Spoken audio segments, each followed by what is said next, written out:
അല്പ നിമിഷങ്ങൾക്കകം ഡൽഹിയിൽ നിന്ന് ആർ രാധാകൃഷ്ണൻ തത്സമയം മോർണിംഗ് ഷോയിലേക്ക് വരികയാണ്. ഏറ്റവും പ്രധാനപ്പെട്ട വാർത്ത, കേരളത്തിൽ ആകപ്പാടെ മഴയിൽ നമ്മൾ വലയുമ്പോൾ ഉഷ്ണതരംഗത്തിൽ വലയുകയാണ് ഉത്തരേന്ത്യ. പലയിടങ്ങളിലും 45 ഡിഗ്രി സെൽഷ്യസിന് മുകളിലാണ് ഇപ്പോൾ താപനില. ഡൽഹിയിൽ ചിലയിടങ്ങളിൽ വൈദ്യുതി മുടങ്ങിയത് പ്രതിഷേധത്തിനും കാരണമാക്കി. ആർ രാധാകൃഷ്ണൻ മറ്റു വിവരങ്ങൾ പറയും. ഗുഡ് മോർണിംഗ് രാധാകൃഷ്ണൻ, പറയും. Good morning S K.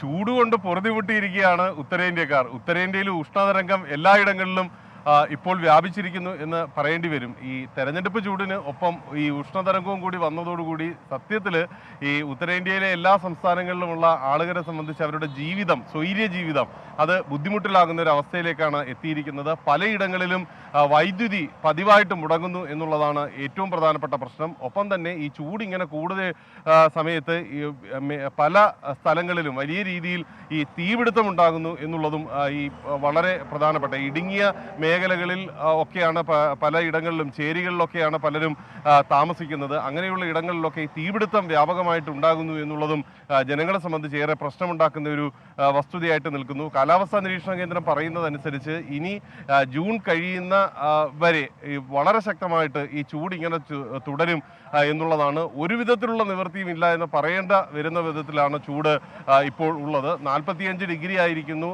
ഏതാണ്ട് ശരാശരി എന്ന അവസ്ഥയിലാണ് കാര്യങ്ങൾ. എന്നാൽ ഉത്തർപ്രദേശിന്റെ പല മേഖലകളിലും 47ഉം 48ഉം ഒക്കെ റിപ്പോർട്ട് ചെയ്യുന്ന അവസ്ഥയിലേക്കും കാര്യങ്ങൾ എത്തിയിരിക്കുന്നു. ചൂട് അങ്ങനെ പൊറുതിമുട്ടിച്ചുകൊണ്ട് ഉത്തരേന്ത്യയെ ബുദ്ധിമുട്ടിക്കുന്ന ഒരു കാഴ്ചയാണ് കാണാനായിട്ട് സാധിക്കുന്നത്. അതിനിടയിലാണ് ഈ വൈദ്യുതി ബന്ധം ഇന്നലെ രാത്രി പലയിടങ്ങളിലും വിച്ഛേദിക്കപ്പെടുന്ന ഒരു സാഹചര്യം ഉണ്ടായത്. ഈ കൺസംഷൻ കൂടുതലായതുകൊണ്ട് തന്നെ പലയിടങ്ങളിലും വൈദ്യുതി ബന്ധം വിച്ഛേദിക്കപ്പെടുന്ന അവസ്ഥയുണ്ടായി. വലിയ ഈ കെട്ടിട സമുച്ചയങ്ങളിൽ, ഫ്ളാറ്റുകളിലൊക്കെ താമസിക്കുന്ന ആളുകളെ സംബന്ധിച്ച് ഈ വൈദ്യുതി ബന്ധം വിച്ഛേദിച്ചതിനൊപ്പം അതിന്റെ ഭാഗമായിട്ട് ഉള്ള DG പോലും ലഭ്യമാകാത്ത ഒരു സാഹചര്യം ഉണ്ടായത് വലിയ പ്രതിഷേധങ്ങൾക്കും പലയിടങ്ങളിലും കാരണമായി. ഡൽഹിയിൽ മാത്രമല്ല, ഈ നോയിഡയിലെ പല മേഖലകളിലും അതിന് പറ്റുന്ന വിധത്തിലുള്ള ഒരു അവസ്ഥയാണ് ഇന്നലെ രാത്രിയിലൊക്കെ ഉണ്ടായത്. അങ്ങനെ പ്രതിഷേധവും ഇതിന്റെ ഭാഗമായിട്ട് ഉണ്ടാകുന്നു എന്നുള്ളതാണ്. ചൂടിനൊപ്പം പ്രതിഷേധവും വ്യാപിക്കുന്ന ഒരു കാഴ്ച ഇപ്പോൾ ഉത്തരേന്ത്യയിൽ ഈ ഉഷ്ണതരംഗത്തിന്റെ ഭാഗമായിട്ട് നമുക്ക് അറിയാൻ സാധിക്കുന്നുണ്ട്. SK, കാര്യം, ഈ തെരഞ്ഞെടുപ്പ് പ്രചാരണത്തിന്റെ 6ാം ഘട്ടം നാളെ അവസാനിക്കുകയാണല്ലോ. എന്തൊക്കെയാണ് കൂടുതൽ വിശദാംശങ്ങളും വിവരങ്ങളും, പറയൂ.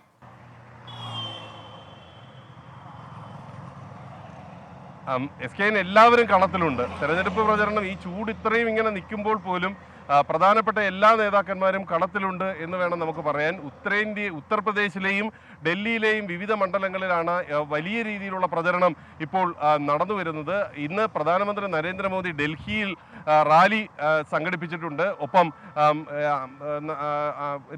രാഹുൽ ഗാന്ധി ഇന്ന് ഹരിയാനയിലാണ് പ്രചരണ പരിപാടികളുടെ ഭാഗമായിട്ട് മാറുന്നത്. വ്യത്യസ്ത ഇടങ്ങളിൽ അരവിന്ദ് കെജ്രിവാളിനെ പോലെയുള്ള നേതാക്കന്മാരും ഇന്ന് പ്രചരണ റാലികളുടെ ഭാഗമായിട്ട് പങ്കെടുക്കുന്നുണ്ട്. ഇന്നു മുതലുള്ള ഈ പ്രചരണം ശക്തമാകുമ്പോൾ ഇന്നു മുതലുള്ള ഏറ്റവും പ്രധാനപ്പെട്ട മറ്റൊരു വിഷയം, കർഷകർ അവരുടെ പ്രതിഷേധ രീതി മാറ്റുന്നു എന്നുള്ളത് കൂടിയാണ്. ശംഭു റെയിൽവേ സ്റ്റേഷനിൽ കഴിഞ്ഞ ഒരു മാസമായിട്ട് റെയിൽ റോക്കോ പ്രക്ഷോഭം നടത്തി വന്ന കർഷകർ ആ പ്രക്ഷോഭം പിൻവലിച്ചതിന് ശേഷം ഇന്നു മുതൽ BJP നേതാക്കളുടെ വീടുകൾക്ക് മുന്നിൽ സമരം ചെയ്യാനായിട്ട് തീരുമാനിച്ചിരിക്കുകയാണ്. പ്രധാനമന്ത്രിയുടെ റാലിയിൽ ചോദ്യങ്ങളുമായി എത്തും അവർ എന്നും വ്യക്തമാക്കിയിട്ടുണ്ട്. അത് സംഘർഷത്തിന് കാരണമാകും എന്ന ഒരു നിഗമനത്തിന്റെ അടിസ്ഥാനത്തിൽ പോലീസും ശക്തമായിട്ടുള്ള സുരക്ഷാ സംവിധാനങ്ങളാണ് ഈ തവണ ഏർപ്പെടുത്തിയിരിക്കുന്നത്. എല്ലാ ഇടങ്ങളിലും ഇന്നു മുതൽ പ്രധാനമന്ത്രിയുടെ റാലി നടക്കുന്ന ഇടങ്ങളിൽ കനത്ത സുരക്ഷാ സംവിധാനങ്ങൾ ഉറപ്പാക്കാനായിട്ടാണ് തീരുമാനിച്ചിരിക്കുന്നത്.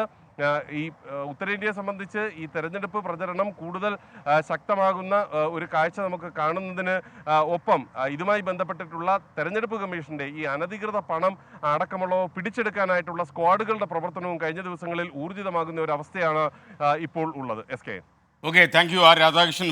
ലോകത്തെവിടെയായാലും ഏത് സമയത്തും 24 വാർത്തകളും ഓഗ്മെന്റഡ് റിയാലിറ്റി പാക്കേജുകളും എക്സ്പ്ലെയിനറുകളും വിശദമായി കാണാൻ ഞങ്ങളുടെ YouTube ചാനൽ നിങ്ങൾക്ക് സബ്സ്ക്രൈബ് ചെയ്യാം.